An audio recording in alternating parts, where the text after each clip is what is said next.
So this is a journal I've been keeping over the summer. It's handmade with board covers. I've sewn sections of watercolour paper and other paper in it. And I've covered these pages, these boards with paper from the Cambridge imprint.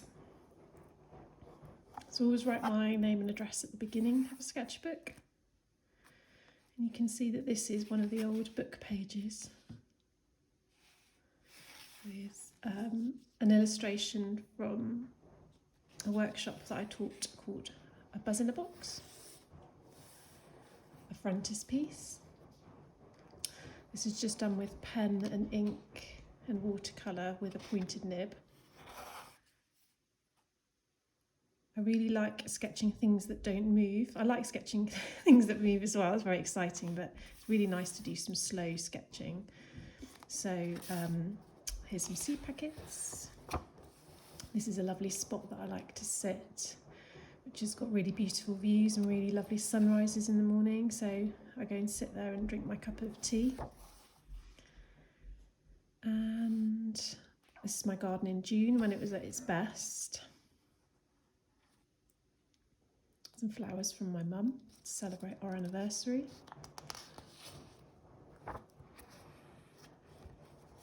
This is a tiny vase that I've got,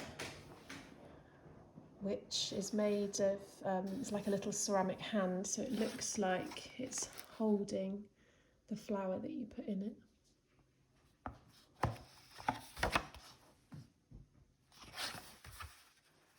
These are some sketches that I did, they're like sort of 30-second sketches at Highgrove.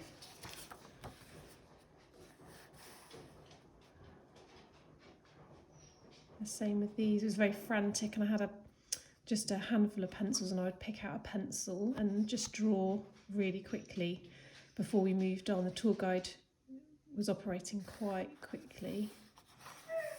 Sorry about the noise, that's the dog. He's ready to go for a walk. He's whining.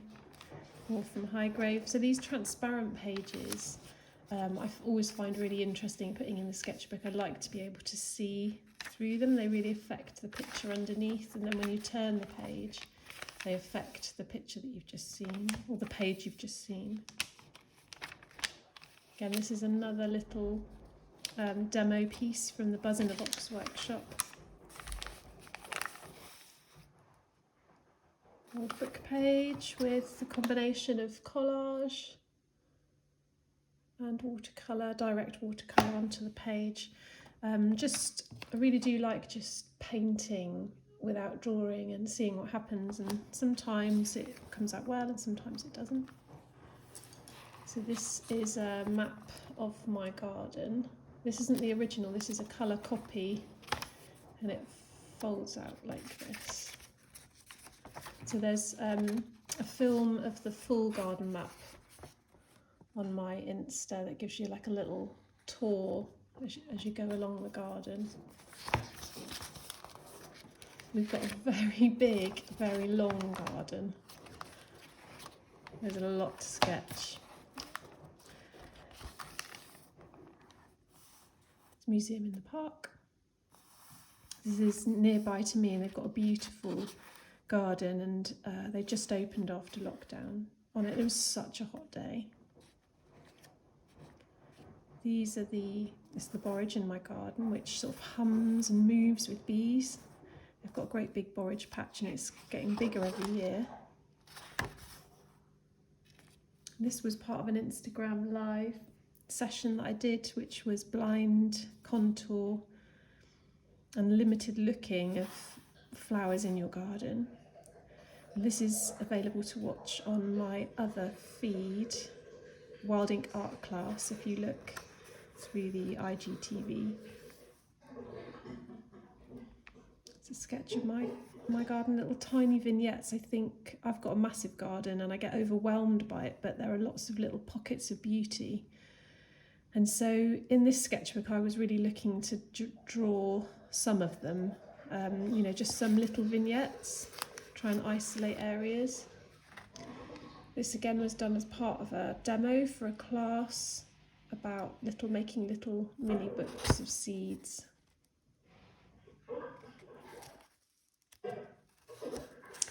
And I'm quite keen to explore this idea later on, sort of next year, I think. The idea of, instead of keeping a big sketchbook, is just making small, very small ones that explore one subject. So these are actual seeds in here that I've collected from the garden. Seed heads. I think this is a sort of a friendly, low barrier way of sketchbooking, making your own little tiny sketchbook.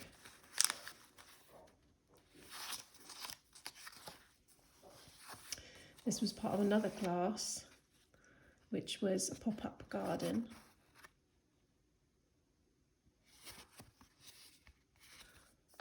It's nice to put these things in the sketchbook, and when I look back it will remind me of that time. This was part of the seed catalogue workshop. And that was a cover design that I'd started doing, trying to work out how to do all the little borders. So there's nothing in that one. That was going to be a little book. And I do like drawing dead things that the cats bring in. So this is a little dead mouse.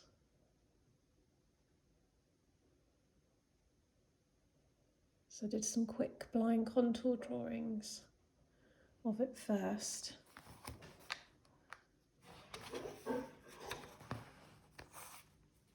Card sent by my mum. And so these are some more vignettes of my garden. And on this side, I'm trying to work out, it's called a no-tan sketch, where you're just literally working in two tones, a light and a dark tone. I was trying to work out where the dark areas are and what would be a nice vignette to draw. So I was just doing these really roughly with a brush pen. And then I did some more detailed sketching with some colour. This is a little area that I redesigned in our garden this summer, well, just in the spring, which had got very overgrown, so I cut it all back and it's coming on really well. So now, as I'm showing you this, we've got huge apples falling from our tree. It's October, but this was in July, and our tree sheds. Well, we've got quite a few apple trees, and they just shed these little applets to make room for, more growth. But they're like miniature apples, and they're all sort of wonky sizes and lovely colours. I've sketched them before. I sketched them most years, so I've got these in most of my sketchbooks. This was the wildflower sketchbook workshop, so I was exploring the flowers nearby to me in July. We've got a beautiful wildflower meadow just up behind our house, and it just changes, it's beautiful. And there's some more with some stuck in flowers. These were some experiments with moths, summer moths, and you can see there was one that didn't go very well, so I just kind of, with the wet paint, squidged it with my finger. I'm never too worried if I've got mistakes, but I know lots of people do worry about putting mistakes in their sketchbook. But for me, this is a workbook, and I wanted to work out this technique of sort of fingerprinting and drawing at the same time. So I knew that it wasn't going to always be straightforward, but the things that have gone wrong are quite often the bits that you learn from. So lots of vases of flowers coming in the house in August. We've got a couple of beds in our garden which we've designated to cutting flowers. So we've got cosmos and sweet peas, some dahlias,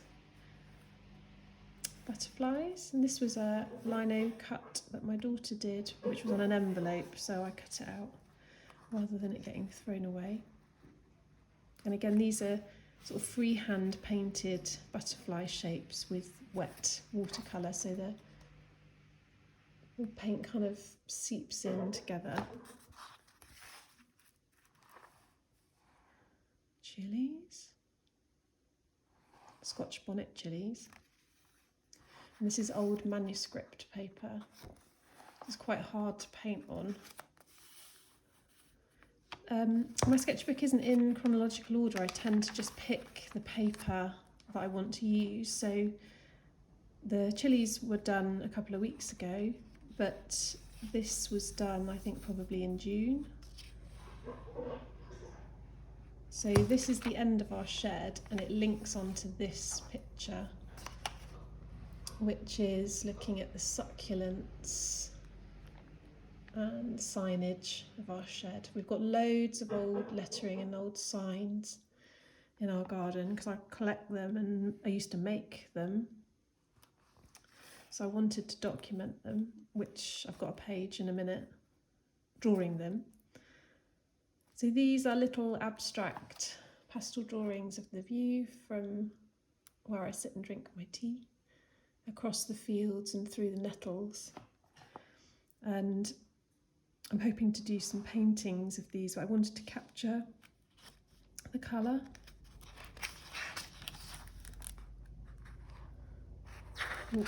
So that was there's the signs, some of the signs in our garden. Dotted around, and some of them in a shed, some of them are outside. A lot of them are really rusty, like this one, where the lettering is got rubbed off or been rusted off, which I really like. And this is a sketch I did on a Sunday morning with my friend Ali, and we just sat and drew and drank tea in North Cerney.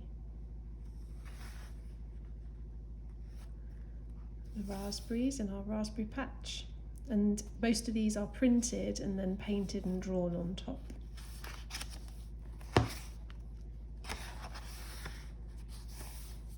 Sketch of a greenhouse that didn't quite go to plan, but it was a useful experiment.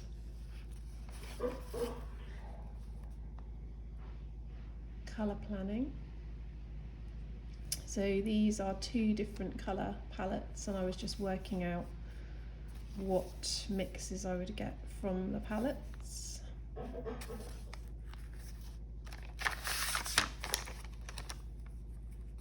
So this is a ploughed pattern that I wanted to record.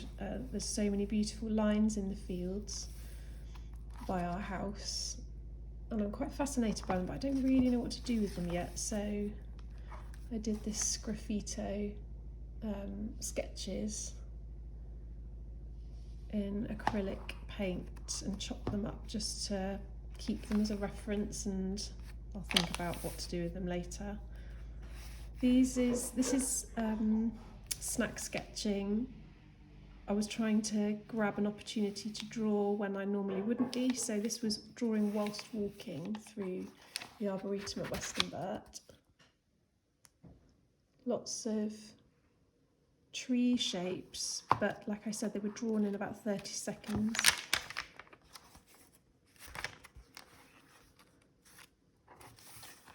Some quick drawings from a walk. There's some really lovely sunflowers by the allotments as you come down the fields by our house. And then these are a lot of the wildflowers that have gone over now. Collecting autumn nature bits. So I like this page because it reminds me of one of those nature tables that you used to have when you were at school. And I've done these again as snack sketching pieces. So this is a page that's been built up over a week of just sitting down and doing a little sketch when I've had the opportunity, which is great if you're busy, because you know a lot of these don't take very long. This was at Malvern Autumn Show. So these are the judges in the chicken tent, and these are people who had vintage caravans, and this guy was dressed up sort of in 1950s gear. And this lady wasn't, but she had a really nice caravan. And these are the chickens. I loved the poultry tent at Malvern Show.